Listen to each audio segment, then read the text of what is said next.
Are we flip-flopping with the characterization of what occurred? It seems fairly clear from what we heard from our Navy and our Coast Guard what occurred, what exactly occurred, and how do we term it? Kasi hindi rin kami nakakaintindi at litong-lito na ang mamayang Pilipino sa naririnig na parang paiba-iba naman ata tayo.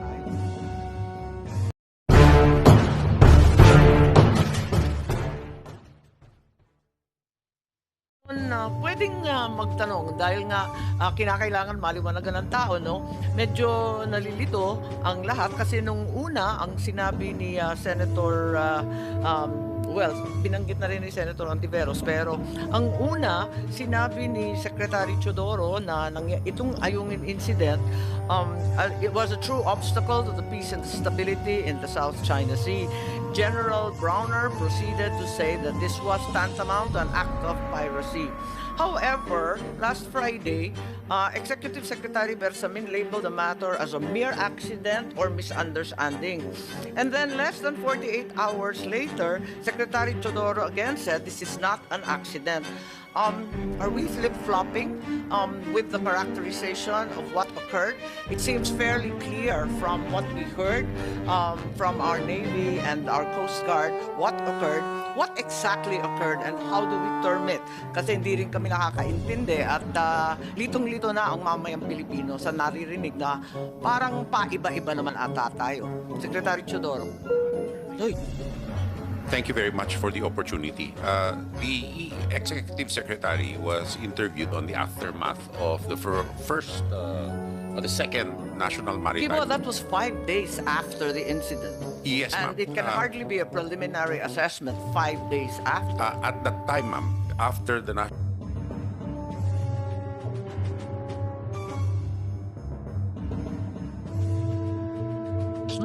Limang araw nakalipas, nasabi na ni General Browner, piracy ito. So he was able to conclude that. Why did the ES Bersamin conclude something completely different? No, he did not conclude, ma'am. If you notice, being a Chief Justice, he used the terms probably, and he wanted to make sure of his facts. I think there was no probably about the mere misunderstanding or accident. No, I think there was probably, if we review the transcript, and he was asked about whether or not it was considered an armed attack, and somehow it was in answering that question, he said it was probably even a misunderstanding or whatnot. I'll have to review the same, but I distinctly recall, ma'am. I think is that so? Yes, ma'am. I think the staff can check the record of the regardless, it gave the impression that you were downplaying the incident following the meeting of the National Maritime Council. Kaya nalilito po tayo kasi nung umpisa, pirata na to.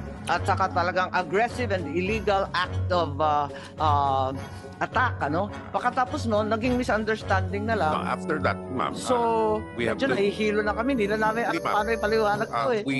Dating Chief Justice po si ES, sigurado po siya dapat sa facts niya bago yun ho ang disiplina niya, yun ho ang training niya. Now, before this 5 days after the National Security Council, the DND didn't have enough information. For 2 to 3 days, ma'am, we were the former Chief Justice. No, ma'am. It was the first time that we had met. As a matter of fact, during the incident, the Chief of Staff and I were in Korea to launch the 2 ships that are going to be delivered. So we had to hurry home and get stock of the situation because right now, ma'am, we're really implementing the area command concept where the primary decision maker will be the area commander. I'm a little confused because 5 days later, there wasn't sufficient information, but General Browner already told us, talagang lumaban mga Pilipino with their bare hands. I distinctly recall that.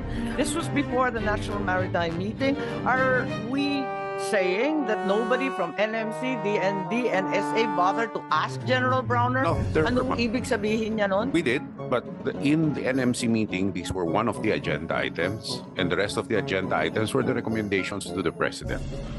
But even before this, the President had already scheduled a visit to Westcom, where he was able to personally spend time with each and every one. And after that, it came out already that he made the determination himself already in spite Pero of the kawawa pa NEWSINFO. yata si ES dyan dahil Yes, ma'am. I think so because ano ba nangyari dyan? Parang walang proper verification, sinalang siya sa presko, nagsalita siya, ngayon linalaglag ng lahat.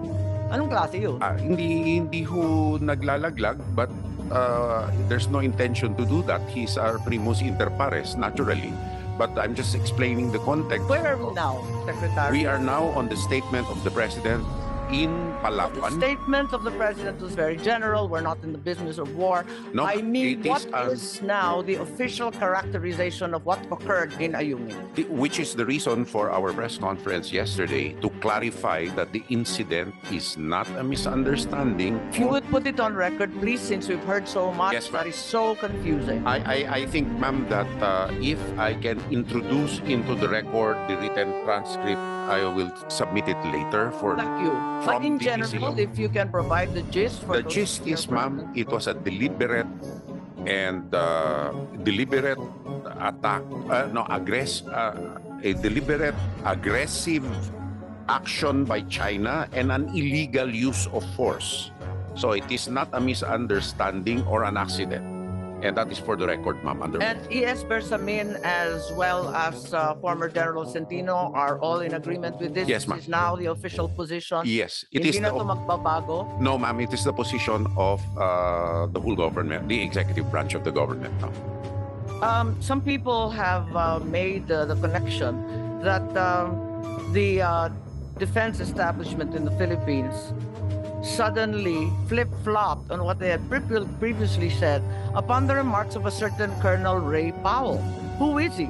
In the website called Sea Light, he said that it was a deliberate attack and that he's the author of aggressive transparency. Who is he and why are his words perceived to be so influential in the course of action of the DND such that within 24 hours we suddenly have a vault fast? There is no connection between Ray Powell and our establishment, ma'am. Let me be clear about it. We have our own processes.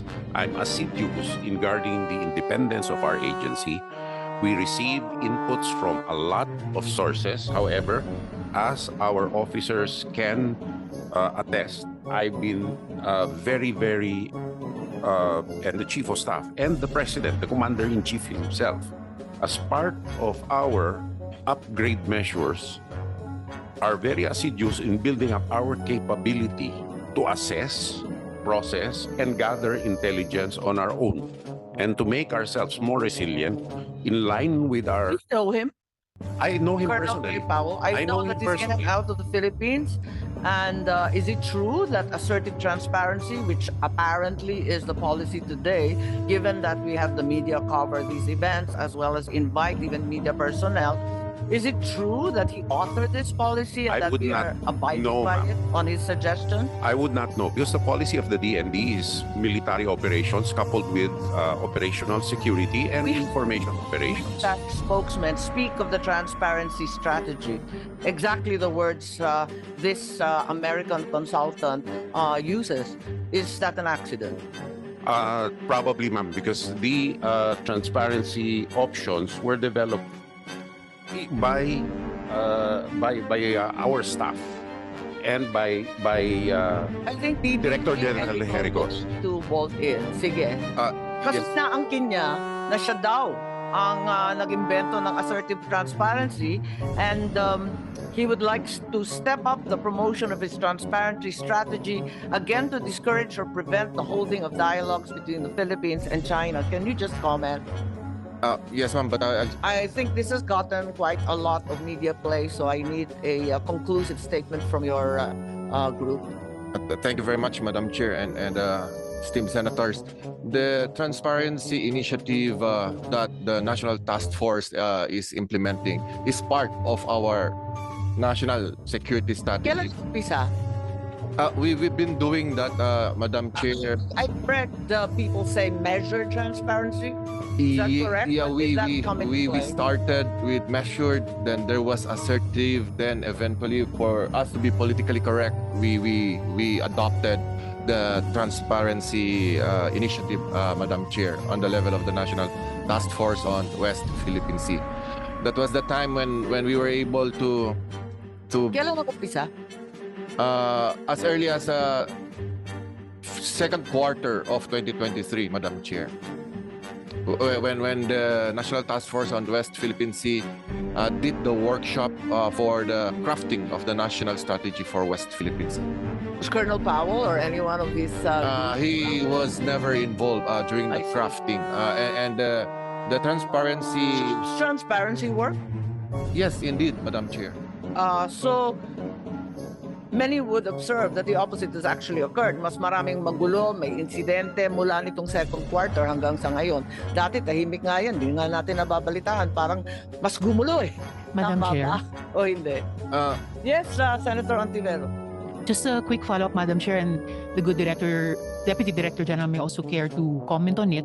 Ako naman po, it's the first time I'm hearing yung ating mga resource persons discuss about measured or assertive or transparency initiative. Na-appreciate ko po ito kasi usually transparency is mentioned in tandem with end accountability. And ito yung isang kailangan nating masingil talaga sa China. Kasi siya, gawa ng mga ginagawa niya laban sa atin, tayo pang ginagaslight. Yung gagawin niya sa atin, iaako sa patayo na tayong gumagawa sa kanya.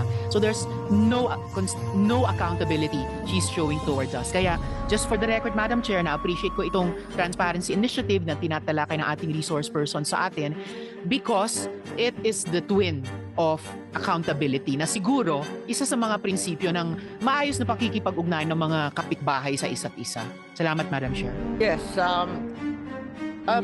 perhaps we allow the director to finish. So sa palagay ninyo, talagang okay itong transparency initiative, nakakatulong. Kahit sa pakiwari ng iba, lumala pa yung mga enkwentro sa West Philippine Sea. Yes, Madam Chair.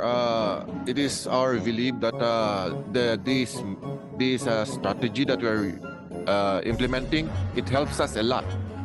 If you noticed, we have able to get the support of the international community because Nalalaman nila eh. Sa wakas. in this method, it is not difficult for us to tell the truth. I believe telling the truth will never be difficult, and we know for a fact that we were able to overcome the narrative of the adversary in the region. So that's why the support of the international community, we were able to get and able to make our stand and fight for our sovereign rights, sovereignty and territory in the area, Madam Chair. Senator Tolentino, please. Thank you very much, DDG Erico. Karugtong po nung sinabi nyo, DDG Jericho, ito yung transparency. Sa kabilang banda po, ano po yung, para ma-educate na rin kami at yung ating mga kababayan nakikinig ngayon, ano naman yung sa kabilang dulo ng transparency? Ano naman yung, huwag mo i-discuss yung kung GSI, ano yung kine-claim naman ng kabila? Pang counterbalance, is there a counter transparency? Ano yun? To our point, Madam Chair, the counterbalance of the other side, which to us as a country, we believe they do have the excessive claims in the area. That's why we are fighting for our sovereign rights, that we do have the sovereign rights in the West Philippine Sea. And on the other side, why we should believe of their narrative of an excessive claim which doesn't belong to them. That's why we are doing this transparency initiative for the Filipino people to be aware, not to bring disorder or not to bring chaos on the issues. Because as we believe, telling the truth, it will be easy for us, for each and every Filipino, Mr. Chair. Madam Chair. Madam Chair, with the indulgence of the Majority Leader. Yes? Salamat, Madam Chair at Majority Leader. Salamat dun sa tanong ni Majority Leader. Actually, nababalik din tayo dun sa unang agenda nitong hearing. Kasi tingin ko, bahagi nung counterpoint nung transparency initiative ng gobyerno natin ay yung influence operations ng China. Na tuwing may ganitong mga insidente, at napansin po ng mga researchers ko, pagkatapos nung ginawa nila sa Ayungin Show laban sa mga Navy personnel natin, dumami, bumuhos yung mga social media operations nila na talagang gusto nilang baliin yung narrative, impluwensyahan yung opinion environment at itampok yung kanilang gaslighting na naman at yung kanilang imaginary version na naman sa mga pangyayari. So I just want to thank the good majority leader, Madam Chair, dun sa kanyang tanong. At salamat kay DDG Erico. Yes, maraming salamat. Balikan ko na lang yung kwento dahil maraming nagte-text, maraming nagtatanong kasi nga maraming balita. Last Friday, 21 June, ES Bersamin said that the NMC would recommend the publication of the RORE schedule. Having first said that this would be subject to the approval of the President, spokesperson of PCG Tariela defended the proposal, saying it was not a way of asking permission from China, but merely an announcement to the whole world. Less than 48 hours later, it was reported RORE schedule will not be published. So what is the purpose of publishing the RORE schedule in the first place? Ma'am, it's merely a recommendation to the President because I think the Recommended by ES. NMC. NMC. Because we will treat the RORE as a routine and regular activity. It is a Philippine Navy vessel we need to rotate and resupply. Those were one of the options that came out, but now that Member of the NMC? there are principal members, ma'am. Yes, So- Philippines Executive Secretary on board and Yes, it's a collective then body. Secretary Anyo Yeah. and yourself as well. Yes, ma'am. That being the case, it appears that at first you all agreed. Otherwise, no statement would be I think issued. you'd appreciate, just like committee hearings, committee discussions, the discussions will be privileged. No, in any case, In any case, you said In any it was case, a the- recommendation of the group at that point in at time. that was a collective decision made. Now that question now is moot because the president has said that there will be no publication or announcement of any So RORE that's schedule. settled. Yes, because, it was then reported that the schedule will no longer be published. So has that proposal been rejected outright? Yes, ma'am. Even if it's not meant to be interpreted as asking permission from China? Yes, ma'am. The president has not accepted the recommendation. Previously, there were statements that 2 days before China would be apprised and so on, even privately or less publicly. Wala nang ganun din No, ma'am. And insofar as I'm concerned, we never followed that in the first place. in that paradigm in the first place. So, I think that, so we set that aside. There's no RORE schedule being published publicly or privately. No, ma'am. So, okay. So, maliwanag na yun. Ngayon, yung isa pang tinatanong, because there have been questions, in fact, many were urging the postponement of this meeting because bilateral talks were being undertaken, country to country, DFA to DFA. Are there military to military talks, PCG to CCG, DFA to China Foreign Ministry? Just yes or no, you don't need to go into the gory detail. Yes, Chinese foreign ministry, ma'am, but not regular, case by case. But the BCM Is this has. considered a case that deserves such a meeting? Well, we'll first see yung results of the BCM. If those go well, then we might be in a good position to have a higher level. The which, sorry? If the BCM discussions go well, well, there's a DCM, sorry. the bilateral consultation mechanism Okay, for the BCM. South China Sea.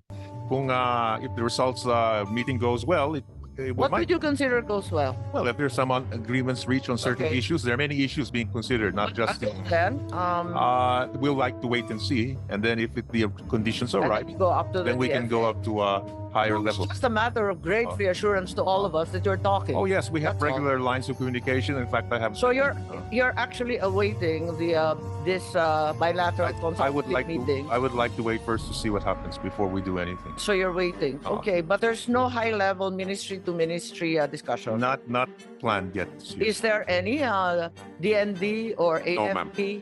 No, we defer to the DFA. So there's no military to military No, ma'am. discussion at all? I have not When's the seen last time you conducted such?